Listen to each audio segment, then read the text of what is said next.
Hello दोस्तों, नमस्कार। स्वागत है आपका एक और नई कहानी पे। तो चलिए शुरू करते हैं। कहानी का नाम है एक खत जो प्यार बन गया। एक शांत पहाड़ियों और नदियों के बीच बसे छोटे से गांव में अन्या नाम की एक लड़की रहती थी। उसे खत लिखना बहुत पसंद था। असली अपने हाथ से लिखे हुए खत वो उन्हें लाइब्रेरी में किताबों के अंदर छुपाकर छोड़ देती थी, किसी भी अजनबी के लिए। हर खत में उसके दिल का एक टुकड़ा होता, एक उम्मीद के साथ। प्यार, उम्मीद, तन्हाई और ज़िंदगी के बारे में कुछ न कुछ लिखा हुआ। एक दिन उसी शहर में नया आया हुआ एक लड़का कबीर लाइब्रेरी में पुरानी कविताओं की किताब पढ़ रहा था। जब उसे उसमें एक खत मिला तो उसने उसे खोल कर देखा।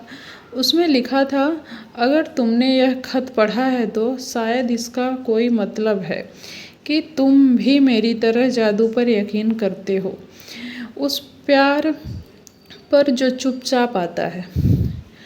अगर तुम्हें भी कुछ महसूस हुआ हो तो जवाब देना और इसी किताब में छोड़ देना। कबीर मुस्कुराया और जवाब में एक खत उसी किताब में रख दिया।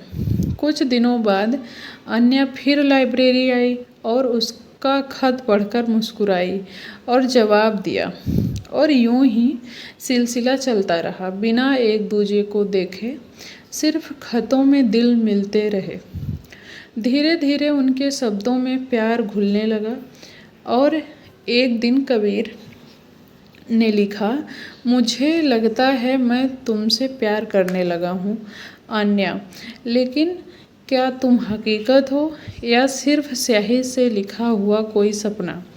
जब अन्या ने यह खत देखा पढ़ा तो अन्या ने कुछ देर सोचा, फिर लिखा, शनिवार शाम 4 बजे लाइब्रेरी में मिलो।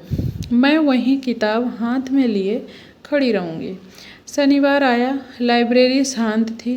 ठीक 4 बजे कबीर वहाँ पहुँचा और देखा किताब हाथ में लिए एक लड़की खड़ी थी।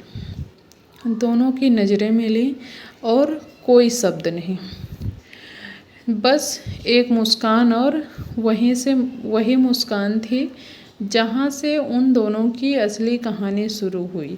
उसके बाद पहली मुलाकात, प्यार, शादी और एक दूसरे के साथ हंसी खुशी ज़िंदगी। तो यह थी एक अनजान खत की कहानी। आपको कहानी कैसी लगी हमें कमेंट में ज़रूर बताएं।